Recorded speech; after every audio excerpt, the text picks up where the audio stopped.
Hello everyone! How are today? Hope everybody is fine and safe. I am your teacher, Jem Raymond, and today, ipagpapatuloy natin ang discussion sa mga bagong proseso sa pag-promote via reclassification. Very timely po yung discussion natin kasi noong nakaraang February 19, 2025, ginanap po yung ceremonial signing of the Joint Circular on the Modified Position Classification and Compensation Scheme and Career Progression System for Public School Teachers and School Head.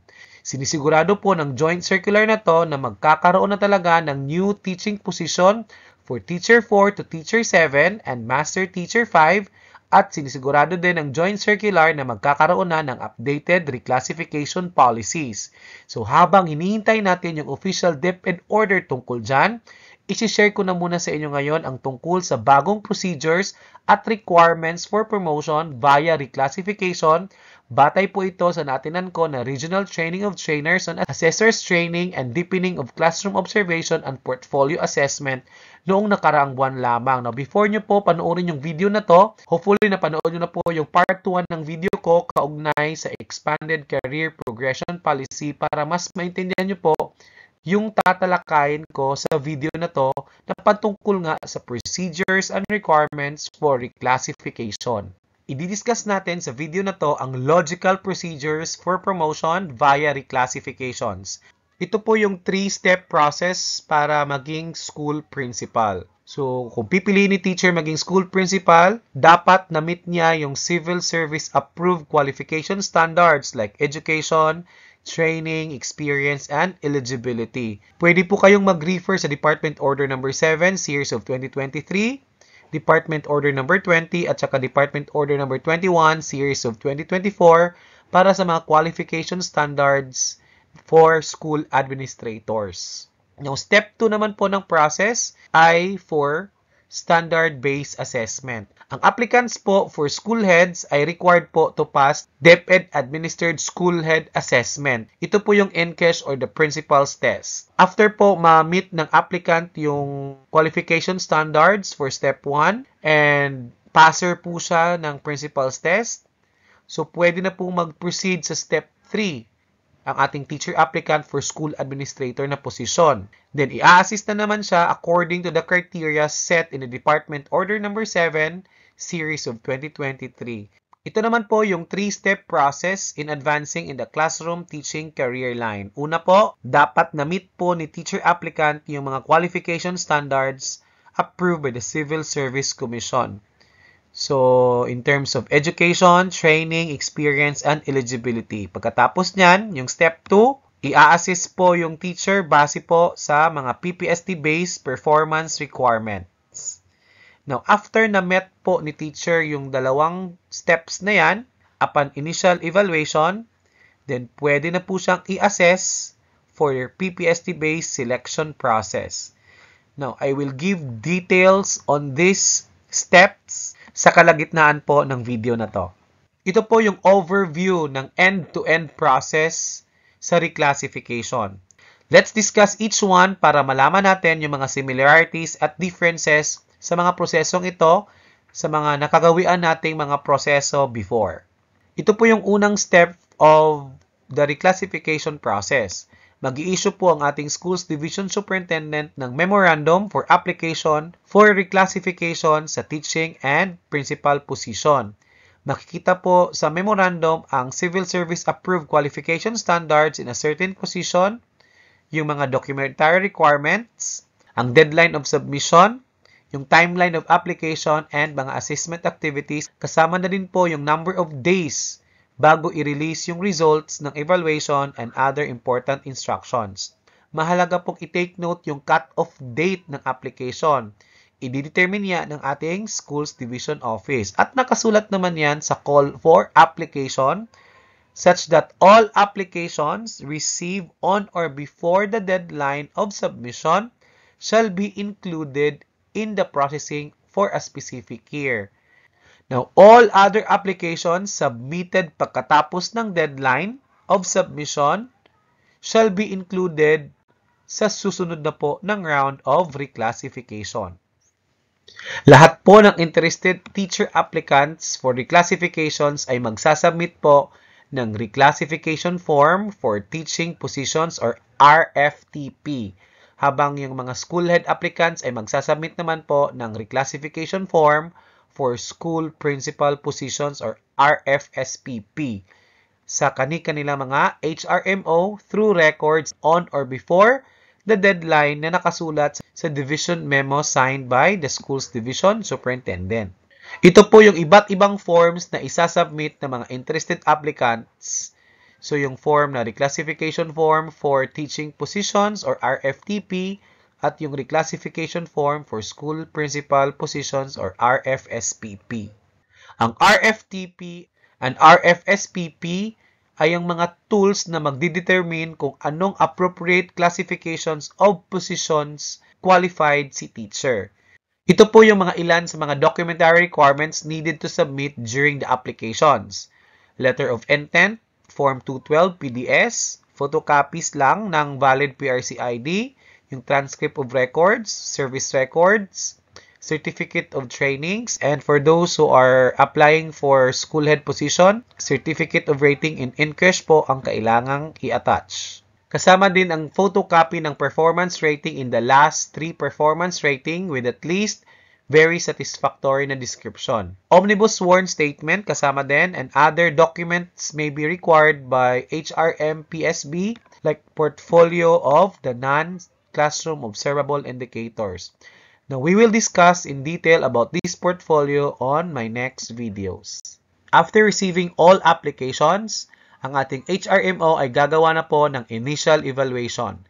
Titingnan po ng ating mga HRMO kung na-meet ba ni teacher applicant ang qualification standards for education, training, experience, and eligibility as approved by the Civil Service Commission qualification standards. Part of the initial evaluation is the standards-based assessment for both teacher and school heads. Now, para sa teachers, PPST-based po yung performance requirements, while yung ating mga school head ay school PPSSH-based assessment naman po o yung ating principal's test or INQUEST na result. Now, iisa-isahin natin ito sa ating mga succeeding videos. During the initial evaluation, titingnan po ng mga assessors kung qualified ba ang teacher applicants to be promoted in a certain position. In my next video, sa part 3 po ng video na to, patungkol sa expanded career progression, i-present ko po doon yung mga qualification standards for Teacher 1, Teacher 2, Teacher 3, Teacher 4, Teacher 5, Teacher 6, and Teacher 7. Also, Master Teacher 1 to Master Teacher 5. So, abangan nyo po yung next video ko. Present to you in detail the qualification standards for these different teaching positions. Again, ito po yung unang step in conducting initial evaluation kung qualified ba si teacher sa mga qualification standards approved by the Civil Service Commission. Now, let's go naman sa second step. Titingnan naman ng ating mga HRMO o ating mga assessors kung qualified ba si teacher sa performance-based standard naman na requirements. Kung napapansin nyo po, ang requirement for promotion now are standard-based na, both for classroom teaching and school admin positions.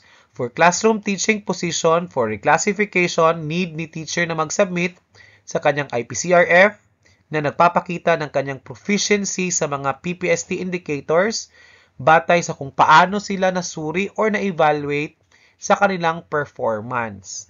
Ito po yung sinasubmit natin mga teachers every end of the school year. Now, para naman po sa mga applicants na walang PPST-based performance rating, dapat may comparable performance requirements naman silang kailangang isumite. Halimbawa, kung ang isang principal ay lilipat sa teaching career line o kung ang isang aplikante ay may experience sa related teaching, non-teaching o galing siya sa labas ng DepEd.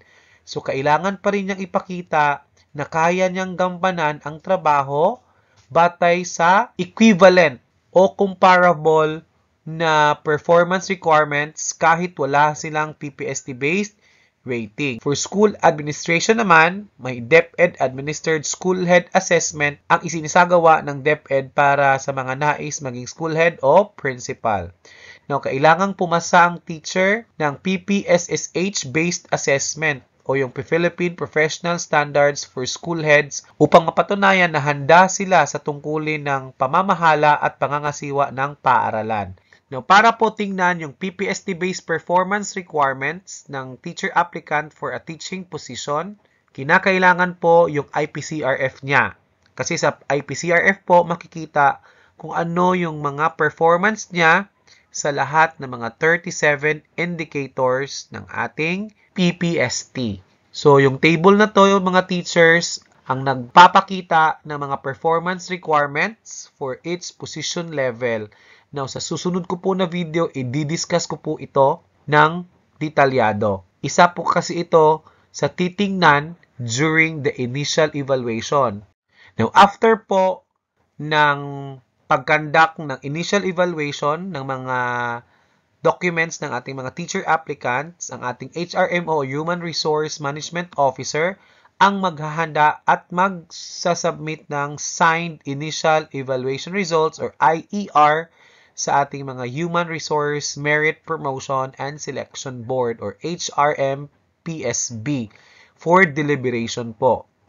Nilalaman po sa initial evaluation result yung basic information tungkol sa aplikante, yung actual qualifications batay sa mga naisubmit na mga documents. Makikita din dito sa form yung remarks kung na-met ba ng aplikante yung mga CSC approved qualification standards, na-met niya ba yung performance requirements, yung ating PPST-based performance requirements. Para sa bawat posisyon, hiwalay na IER ang ihahanda ng ating mga HRMO. So, itong form na to, pareho ito sa IER under the existing RSA guidelines per DepEd Order 007. Except po na yung form na to, may additional po na performance requirements na column. At ito yon. Padadalhan po ng HRMO yung ating mga aplikante ng isang liham kung qualified ba siya or disqualified based po sa initial evaluation. Yung form na to ay pareho lang din po ng form na prescribed letter of notification under the existing RSA guidelines per DepEd Order number 7. Except lang po, may additional na performance requirement row yung letter na ito to indicate whether the applicant meets the performance requirements or not. Kapag natanggap na ng HRM-PSB ang initial evaluation results mula sa ating HRMO, agad na silang magsasagawa ng comparative assessment sa ating mga teacher applicants. Magmi-meeting yung ating HRM-PSB upang suriin ang lahat ng mga qualified applicants. So magsasagawa sila ng multiple evaluative assessments upang masukat yung kakayahan ng qualified applicant. Gagamitin yung open ranking system upang matiyak ang transparency sa proseso at resulta ng comparative assessment. So kapag natanggap na ng aplikante ang kanyang individual results, kailangan siyang mag-sign sa kanyang RFTP o RFSSPP for school principal applicants.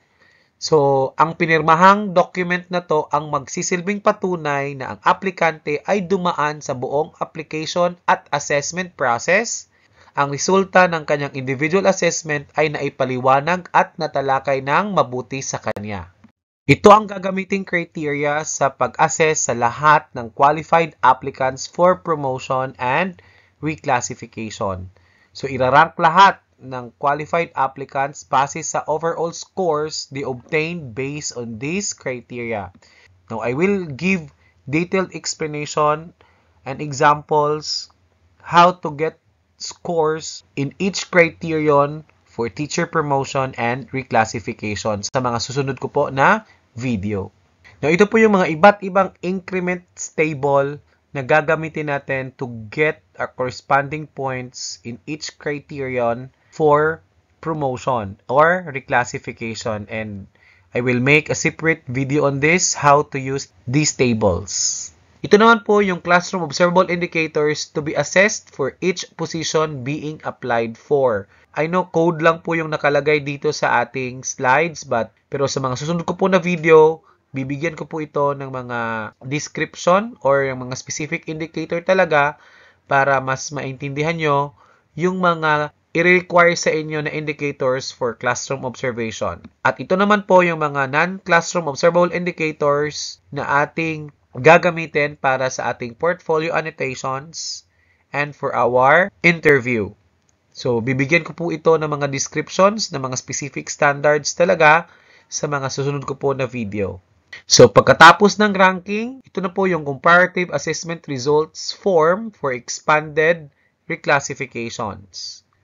Nung magsasubmit po yung ating HRMPSB ng official ranking of qualified applicants for reclassification sa ating budget officer. So, yung ating budget officer ang magtatakda po ng cut-off, no? Batay lang po sa available budget para sa kasalukuyang fiscal year. Hindi po lahat ng mga qualified applicants na nakakuha po ng required points ang ma-include for reclass. So, si budget officer po ang magtatakda kung ilan lang yung pwedeng ma-reclass for that particular fiscal year. So, yung tanging documents lang po ng mga aplikante na nakasama sa cut-off for budget allocation ang isasubmit po sa regional office. So, ito na po yung mga iba't ibang gagawin ng ating division offices sa pag-process at approval po ng position for reclassifications. So, I will not discuss this in detail because SDO na po yung gagawa nito for us. Ito pa yung mga karagdagang documents na isasubmit sa ating regional office. At ito pa yung ibang proseso sa pag-approve ng position for reclassification. And again, this is to be taken by our SDO, our regional offices, and our DBM. So, abangan nyo po yung next video ko, teacher. I-present ko doon yung mga qualification standards for Teacher 1 to Teacher 7. At pati na po yung sa ating mga Master Teacher 1 to Master Teacher 5. Thank you so much again, teachers, for watching. See you next time. Keep safe, everyone!